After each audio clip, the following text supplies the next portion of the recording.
Good morning, no maniacs. What's up, guys? Man, listen, thank you guys for being here, and I appreciate you so much for that. Hey, listen, we were supposed to have Samo here live from, think it's Raymond James Stadium, but Yes, I sir. don't know. I would just assume that he's having a connection problem or just trying to get situated somehow, some way. So hopefully, at some point or another, Samo will pop in and we will put him in on the show.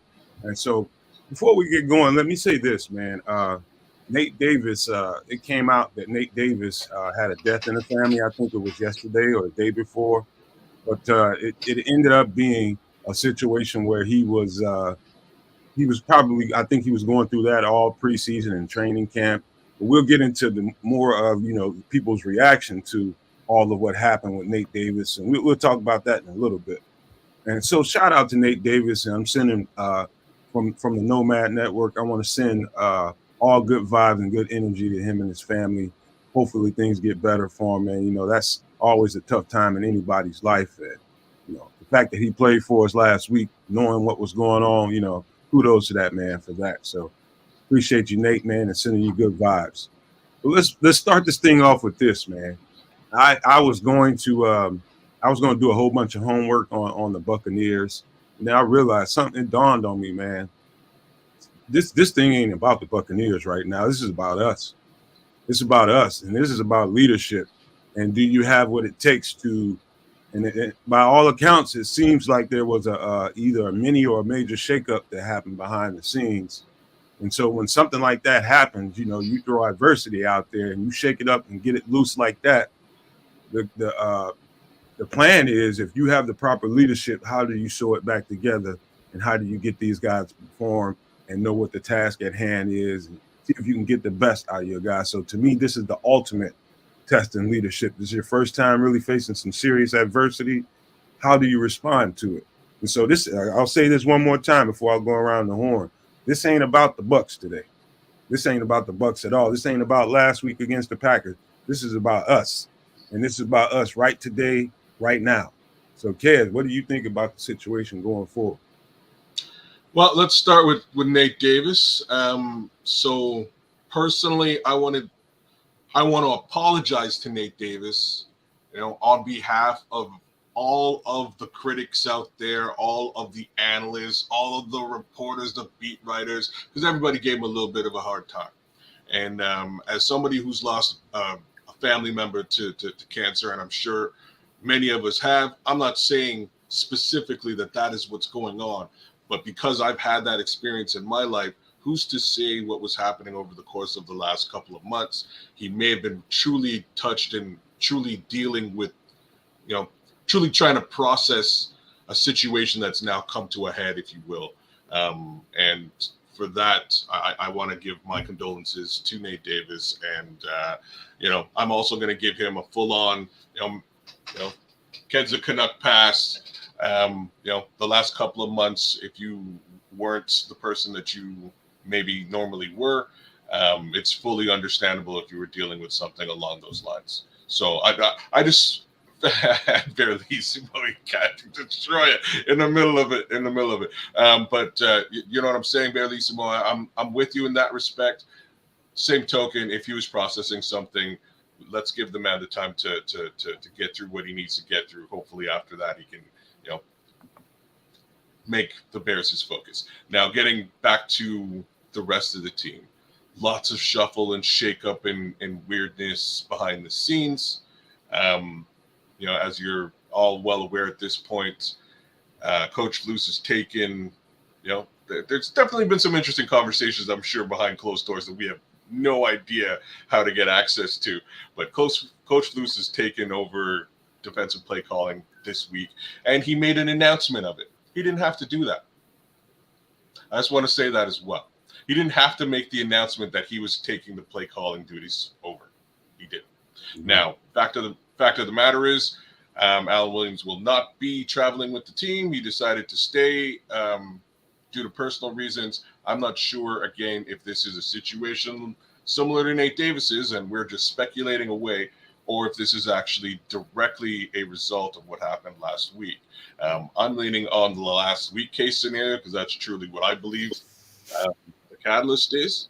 And I think there's been some other shakeup with regards to the team, and just sort of looking at that tape and getting an understanding as to how, what the level of play was for each player last week, and then having a one-on-one conversation with the folks that you had true concerns about. And there was a few guys, we could go through the list, but I'll leave the list alone. The list has been beaten to death. Folks have, there's speculation of certain people, being healthy scratches today. And what's interesting is the speculation so far for most of those guys ain't true. Sounds like those guys are playing. There's some other guys though that are also going to be a little bit interesting once we get into those names. So I'll save it. I'll pass it over to Nick, and me and Nomad will get into those names in a bit. Just want to say good afternoon to all the Nomadiacs in the chat and everybody watching.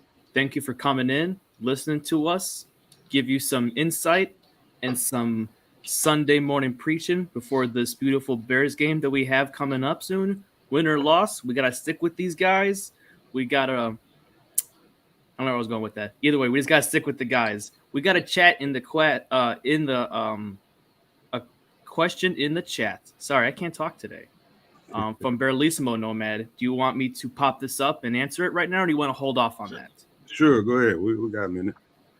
So he's asking, if Flus calls the defense and it hunts, does Williams return? And conversely, if the defense looks bad or worse, what does that say about Flus? Number one, I don't know where the mental health in regards to Williams, anything that he's got going on dealing with that.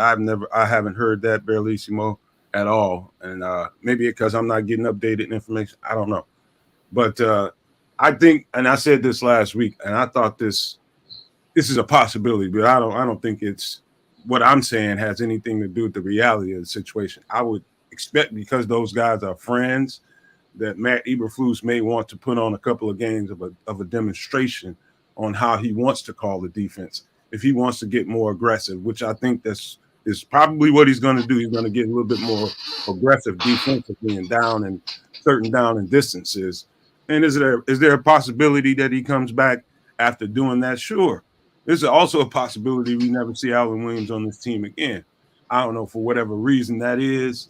But if Flus goes out there and he calls the defense the right way, and they still, they put up the kind of performance they put up last week, then this either we got a question of play calling, or we don't have the talent we thought we had. That would be my answer to it. But I don't like to think in that terms. I like to imagine this dude's a hell of a defensive coordinator, and he's a hell of a coach, and let's see what he can do, after making some changes and making some adjustments to the roster. And so I choose to be optimistic and wait to see how it plays out before I really respond to it. Yes, Cornelius Squaws. Those times your wife sends you to the grocery store and you go and you pick up a whole bunch of stuff, you get back, and she's like, what the hell is this? This isn't the stuff I sent you for. Sometimes you just gotta, if you want the job done right, you just gotta do it your damn self. And I think that's kind of where we are right now. Nomad literally, said that minus the wife story to me a little bit earlier on in discussion about this. Sometimes you just got to do it yourself, and I think that's where we are right now. We've got a year's worth of Allen Williams film. At least Flus does. He has an understanding of what he's been seeing. So hopefully this isn't really what we're talking about. You know what I mean? Hopefully it's truly a mental health case scenario, and Flus has been forced by default to take on play calling duties. I don't think that's the case at all. I think Flus has taken the reins and said, hey, man, here's what this is supposed to look like. I'm going to show you. And when you see it, that's what the expectation is going to be moving forward. I'm hoping that's the case. Same token, given your question, Berlissimo, if they turn around and it looks worse or just as bad, we aim for some trouble. I'll leave it there. So here's I'll just say this. I'll just tell you guys what I think happened here, and what I think is going, before we get into the actives and inactives. Nick, just hang on 1 second. We'll get into that. it's if it were me, and this was my team, and I'm a defensive specialist, and the defensive play calling in certain down and distances are not getting the kind of because what I expect is that in order to survive and thrive in this league, you have to be aggressive. And that's on both Yes, sides of the sir. ball. Your offense needs to be aggressive. Your defense needs to be aggressive. You have to threaten the pocket. And if you can't get home with four linemen like your defense is designed to do, then you got to go to plan B. And you got to go all in on plan B. And for whatever reason, I think Alan Williams, I don't know how much Flus had to do with that. For all I know, Flus had his hands in it the whole time. I don't know. But either way, it came off as though Alan Williams was the culprit. And let's see what happens after that. I do believe you have to be aggressive. You have to threaten that pocket, whether you do it with 4, whether you do it with 5, whether you do it with 6. Get after these dudes and let the chips fall where they may. Because if you got a team that's predicated, a defense that's predicated on being great, and in regards to turnovers, you got to create them.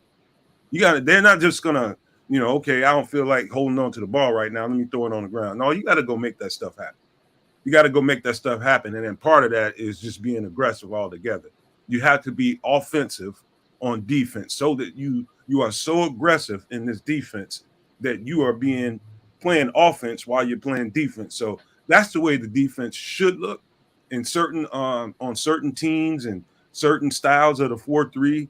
You see a lot of that. You see guys like Bowles, and guys like what's the guy's name up in Buffalo? They really get after it. They really get after it with that style of defense, man, and it works. It's about how you apply these guys that you have. You got a bunch of wolves out there on that defense.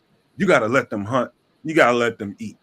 You got guys that are specialists at linebackers, at pass rushing, like Sewell, guys like Tremaine Edmonds. Jack Sanborn's a pretty good blitzer. Use them. Use them. Let them go in there and let them attack and let the chips fall where they may. So that's where I stand on Flus and this shakeup. I got a feeling things are going to go well. I think the juice from how aggressive he's going to be on defense, I'm thinking it's going to kind of spur the whole team, man. And so I feel good about Flus calling the plays. I've seen what he could do in Indianapolis in one half when he tries it one way and then make improvements in the second half and change the game plan. It's a totally different game in the second half. And so I feel good about it. I felt good about it the minute it was announced that he was going to be calling the defense. And I'm going to run with that because I do think he's a hell of a defensive play caller.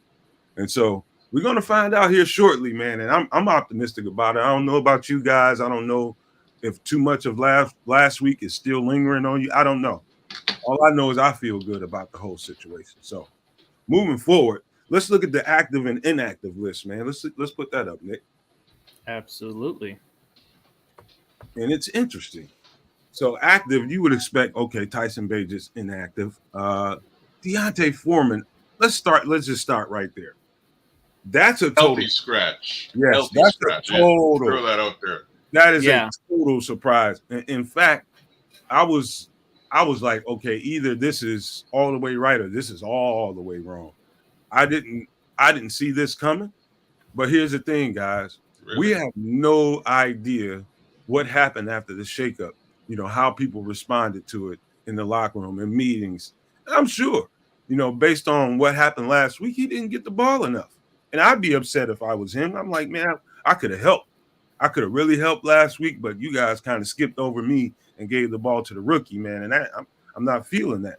I bet you any kind of money. I bet you. And even though Roschon performed well, I felt like D'Onta Foreman had every right to feel that way. You brought me in here to either challenge for the starter's job, be the backup, whatever, man. But you skipped right over me and gave it to the rookie. And that probably made him feel a certain kind of way. So that's what I'm assuming happened here, man. Maybe they decided, hey, we're gonna scratch you this week until you get your mind right or whatever they're doing. But that was a total surprise to me, man. I didn't see this one coming from a mile away. Oh boy, I kind of did. And that's what I was saying. Really, I kind of saw it coming. Donta got a fair amount of opportunity last week. He did. You're saying that he didn't and he was skipped over. I felt quite a bit differently about it. I felt that he was giving a fair amount of effort, but he wasn't effective. North and south. And then we got Roschon in there, and Roschon was showing maximum effort, effort at a much higher level than everybody else on the field, for that matter. Wait a minute, did you just say he wasn't effective? Foreman wasn't? I'm saying that Roschon was more effective than Foreman was north and south last week. He got a whole lot more opportunities to be effective. That's what I saw. The fact that when he got the ball, he was effective at what he was doing. I mean, he probably Foreman probably not Foreman, but what's his name? Roschon probably got 3 times the carries that Deontay Foreman did. So he did towards the end of the game, yes, when they finally actually brought him in. They didn't bring Roschon in until much later in the game. Deontay Foreman had the better part of three quarters alongside Herbert. At least that's how I saw it. I just saw Roschon as a much more doing the same, playing the same role, or fitting the same role as Deontay Foreman, but again, showing much more effort and being a little bit more effective at it. And I think he was rewarded for that. And you, not to say that you're wrong, I think that Deontay Foreman probably sees it exactly the way that you're putting it, and they may have had, they may be at odds right now from a behind the scenes or a locker room perspective, and that's likely the reason why he's a healthy scratch today. He's not hurt, guys. So I do not like it, but I know how things kind of operate, man. You're gonna feel some kind of way. You're starting here to play a certain role in this offense, and all of a sudden, and I'm not taking anything away from Roschon Johnson, man, because he was a spark plug.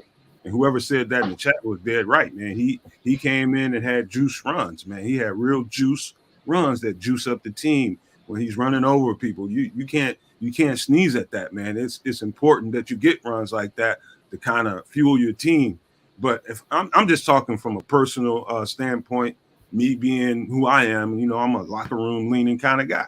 I mean, I understand if Deontay Foreman felt a certain kind of way. I would understand if he had a few words with his position coach or the head coach, like, hey, man, what the hell did you bring me in here for, man? You're not going to even give me the ball. Why don't you either change the game plan, give me the ball, or let me get up out of here? Because I was expecting to have a bigger role in this offense. So when I saw it, I'll leave this there. When I saw it, I was absolutely surprised. It blew me away. I'm just like, oh my goodness. Okay, so what are we gonna do here? And then it dawned on me. Okay, we do have what's his name, Travis Homer on special teams, so he can play the third running back in case guys get hurt. Or I was thinking also maybe they're putting Valus in the backfield and let him get in some touches in case, and that still could be the plan. But yeah, it was really surprising, man. I don't want to spend too much time talking about it. Let's move on to these next guys, man. EQ, not a surprise. Josh Blackwell. Wait a minute. Why isn't that a surprise, brother? EQ? Yeah. What's going on here? It's either EQ or Chase. It's one of the two. You're not going to start both of them. You're not going to play both. So it's important. We're going to get to Chase Claypool here in a second, but the EQ, that's not a surprise to me. But let's just get right into Chase right quick before we get to Josh Blackwell. Chase has some obvious misgivings during the game last week, and it's been talked about. I even heard I seen an interview that came out earlier before the show came on. A reporter was asking DJ Moore about it, and it was like, hey, we dealt with Chase. We talked to him on the sidelines, like during the game. We didn't have to wait until we got in the locker room. We dealt with him on the sidelines, and he said that after that he's responded very well to it, and he's had a hell of a week in practice, and they look forward to this dude jumping out and really doing some things. So he's like the first one out on the field, man. I think Ryan Poles even had some comments to say because he was asked about it before the game, and they were just like, hey, we're going to see. We had a talk, and I let him know some changes needed to be made, and we'll see what he does this week. And, beyond that, if he doesn't make the changes necessary, we need to start thinking about what to do moving forward. Now, I didn't quote him verbatim, but that was pretty much the crux of what Ryan Poles had to say about Chase Claypool and DJ Moore. Well, I don't want to beat this horse to death. I'll leave it alone for the young Canadian hothead. So we'll see how he fares today, man. Hopefully he fares a fair amount better. I do. Yeah, you know what? You know what, Nomad? I don't even want to go into where I was going with this because there is some validity to his action last week, but I will leave it right there. I don't want to see it today. That's for sure. I know nobody else wants to see it today from a fan perspective. Nobody wants to see it from a locker room perspective. So let's hope all that misgivings from last week is cleaned up and he can start fresh this week. We need a win this week. For the locker room needs a win this week. So just a little quick update for you guys. We told you guys Samo would be here live from the stadium. He got out to a late start, and I told him, I was like, Samo, man, you still hanging around? You think you're gonna be able to get to the stadium? And this is probably about it's probably about 10 o'clock. It's about 10 o'clock. I said, you think you're gonna be able to get to the stadium, get situated, and get the proper setup, and get into the green room before the show? He said, I'll be there by 10:50. Okay. But, so much for that. I don't know if we're gonna get Samo pregame because he's stuck in traffic right now. That's the update, and so hopefully we'll have him together by post game. You can take this down, Nick. So Josh Blackwell is the last person we need to talk about there, and the nickel's very important position in the secondary. Man, listen. I feel okay with Greg Stroman coming up and playing. I don't know who's starting between Stroman, whether they want to play, Stroman's been pulled up. Yeah, he's up. It's a question about who's starting. Whether it's going to be Stroman. I'm assuming Stroman because he's got the most reps at slot is going to be the starter, and maybe they move Tyreek if he needs to back him up. Maybe Terrell Smith gets some playing time. I don't know. But I'm assuming he's going to be the starter. I feel pretty good about Greg Stroman. He had a really good camp. He had 2 really good camps this year and last year. And I think it's time for him to get his opportunities out there. I like his technique, his style. He's really quick, and he's a ball hawk. And so, I've always felt pretty good about the nickel depth and the corner depth.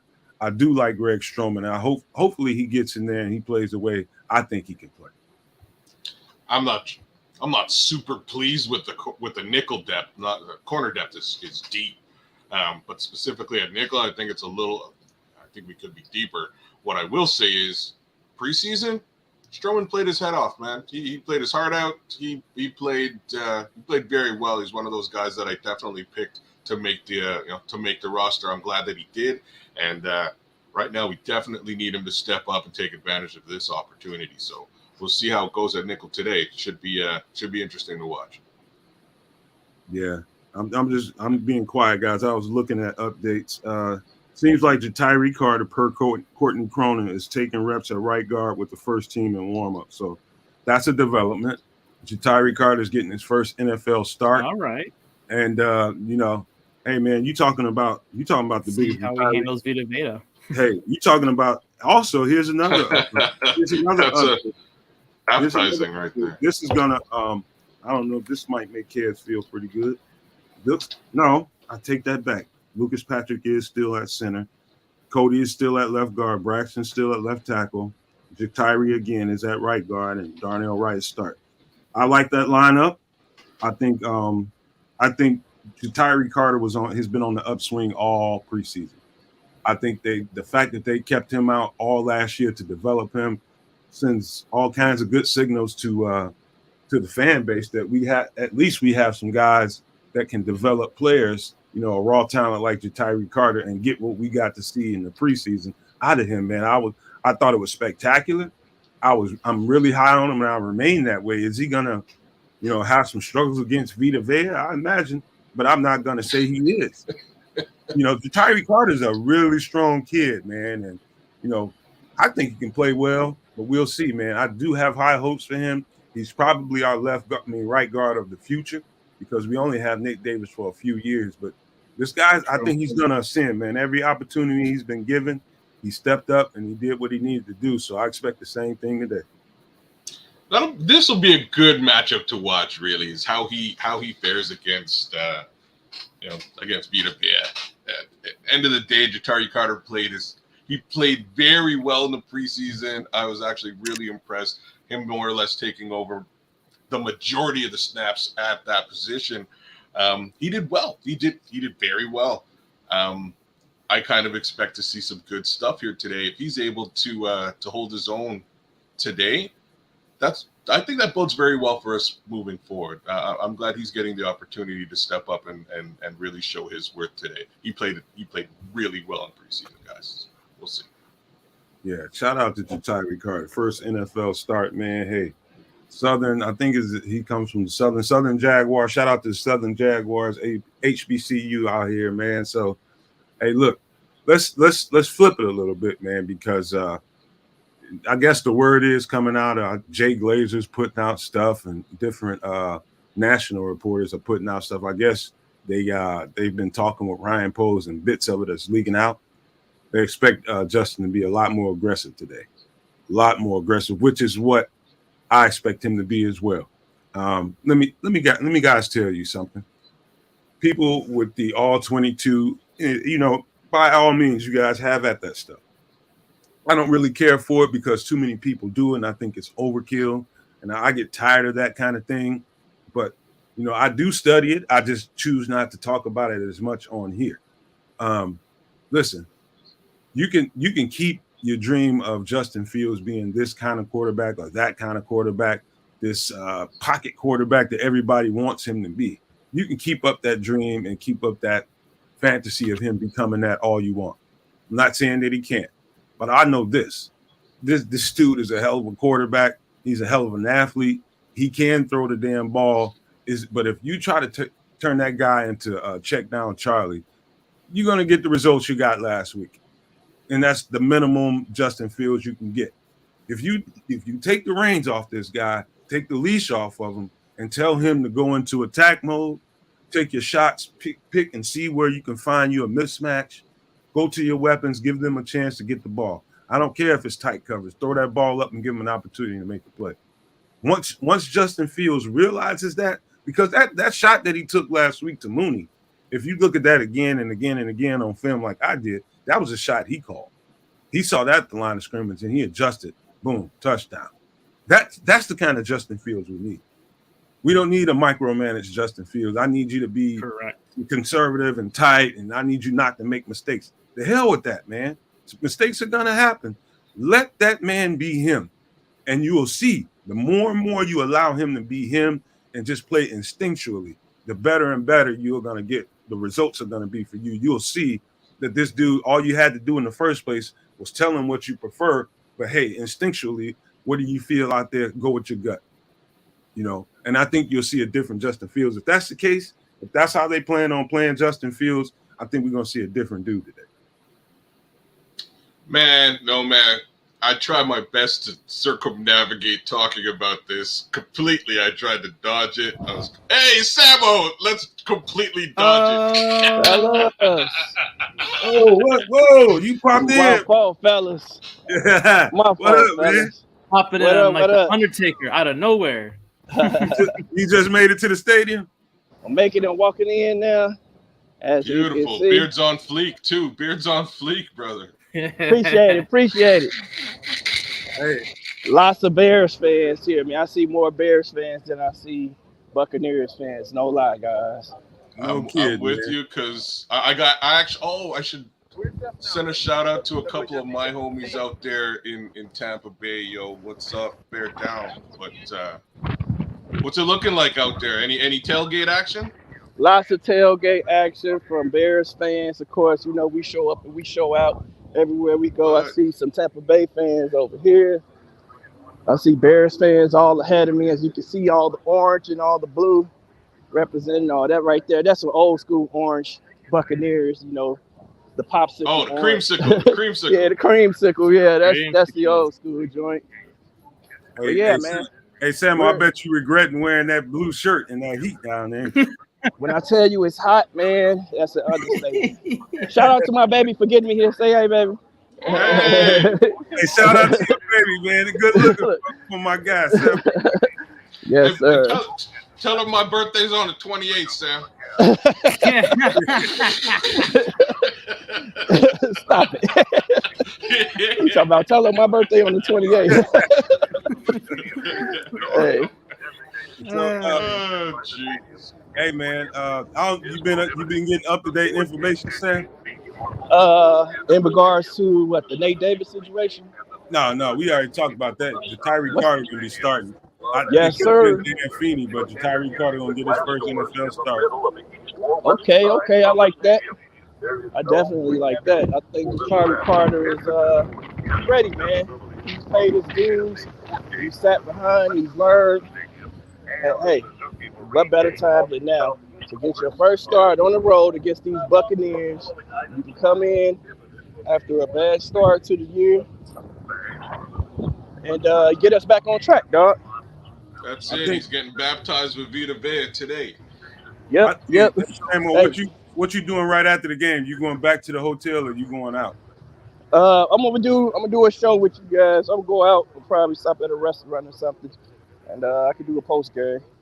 All right, I'm gonna wait till we do it. I ain't gonna do it right away and wait till you get situated wherever you need to go, and then you just let me know. All right, for sure. I'll take as many videos and things as I can. Maybe I'll send them over so that if there's anything we can use later. Right. But this is Sam O reporting live from Raymond James Stadium on the Nomad Network. All Bears, all the time on Nomad Live. That's right. Hey, so how you think? Down? How you think they're gonna come out swinging after this little shakeup, man? Because it do look like it was a shakeup.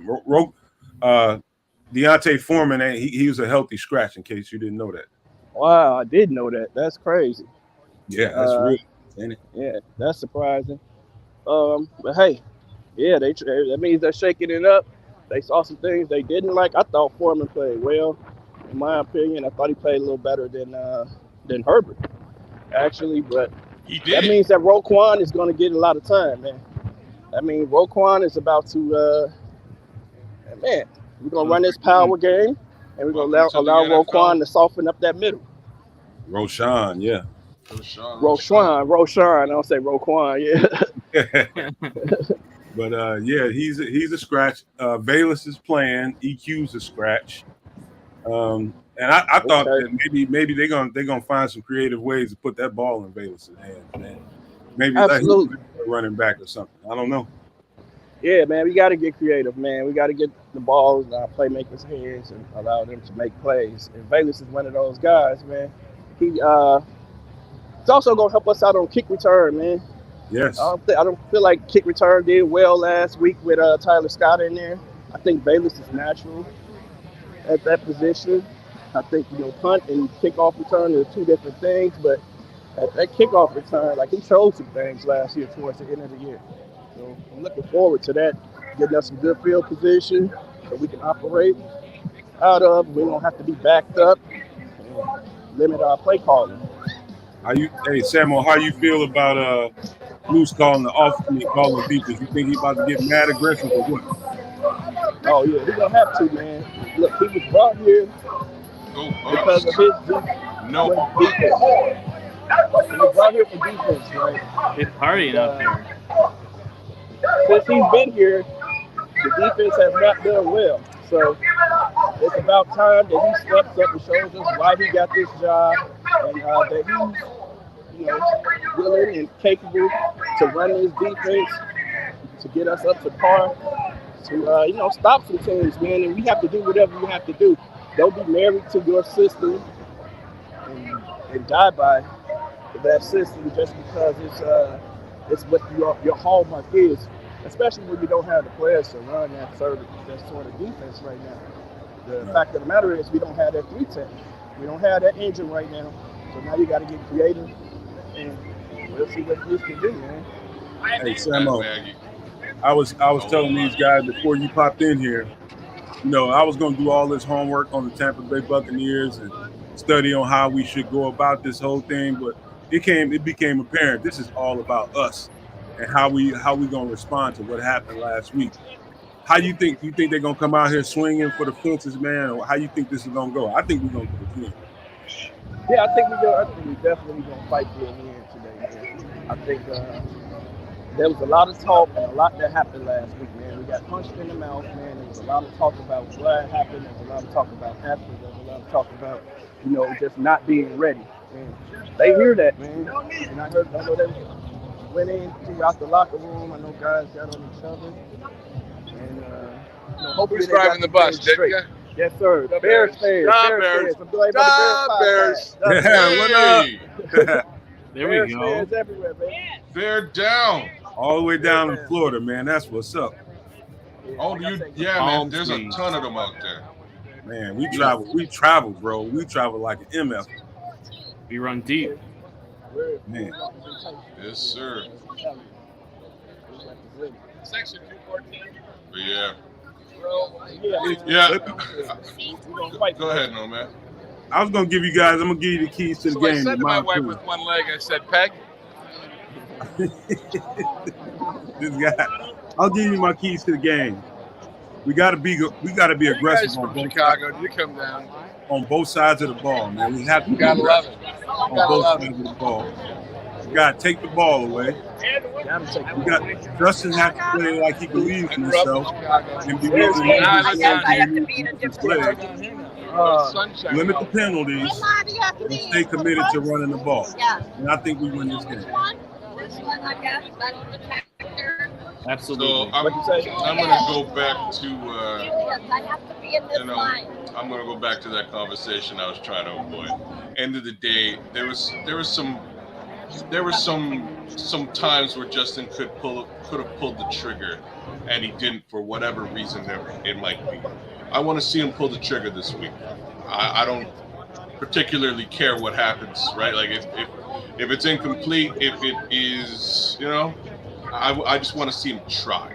I want to see him attempt that stuff that is available to him, and give his wide receivers the opportunity to make plays. And I think that's part of the frustration of last week.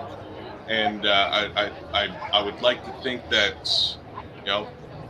the meltdown of what last week was has come to a head, and I'd like to think we're in a position where Justin feels the necessity to do so, right? Kids, you guys ever watch the Game of Thrones when they got the people with the arrows? I forgot what they call them, the archers. When they tell them they're ready to fire those arrows, they say loose. That's what I want to see Justin do today. Loose. Let that thing go, man. Let that thing go and let the chips fall where they may. Give those guys a chance, and I think we'll win this game. I think this defense is about to be aggressive. Man, so, hey, we're going to get ready to wrap this thing up because Samo needs to get in the stadium and get where he needs to go. And it's almost game time, guys, to go around the horn one quick time before we get out of here, man. What's your final thoughts? Start with you, kids. Yeah, final thoughts is I want to see Justin pull the trigger. I want to see Flus as a defensive coordinator today dial up some stuff. That's what I want to see on the defense. Things that I'm looking at specifically, I'm looking at the nickel position because Kyler's out, and I'm a little worried. And I'm going to be looking at Tyree Carter versus Vita Vea. The final thing, which should be the most obvious two final things, the most obvious things to look at in this game: Roschon Johnson and his debut potentially as a starting running back in the NFL, how he fares, and then finally DJ Moore. Because if DJ Moore is not the focus of the day, I don't know what the focus is. Right. Go ahead, Nick. I just got to say one thing. I want to see Justin Fields unleash his inner Jay Cutler. I know that might scare some people, but here's the facts about Cutler. He was cold-blooded, and he was a killer. I want Justin just to do that. Just go out there, let his instincts take over, and be a killer, because he is that. We've seen him take off and take over games. That's all I got. Samo, what's your final thought? Injury bug is bitten us in the butt early. But that's what it is. Barely hear you, man. You might have to put the microphone by your face. I know the injury bug is bitten us in the butt early, but we're gonna roll with what we have, and we about to show up and we're gonna show out, man. I want us to be aggressive from start to finish on offense and defense. I want to see us disciplined, and I want to see effort, maximum effort from everyone on offense, defense, and special teams. If you're giving 100% effort, then something's gonna go good. And that's what I want to see, man. From start to finish of this game, I want to open this game aggressive. I want to end it aggressive. That's Right right. on. Ditto what Samuel just said. My prediction, 24-14. We get this one. We get 3 turnovers. We get 1 on special teams. We get at least a pick and a fumble. And so I'm calling 24-14. We get this one, man, and we're going to feel good about this post game, guys. And with that being said, we're going to get up out of here because it's almost time to kick that thing off, and I can't wait. I'm hungry, too. I want some bacon. But we're going to get up out of here, man. And Samuel, touch base with me when you get a chance, man. So, hey, get your notifications ready, man. Hit that notification bell. Make sure you like, subscribe, do all that good stuff to show solidarity with us, man. But we got to get out of here, man. And before we do that, I always got to leave you with this. Love, peace, and hair grease, y'all. Peace. Bear down.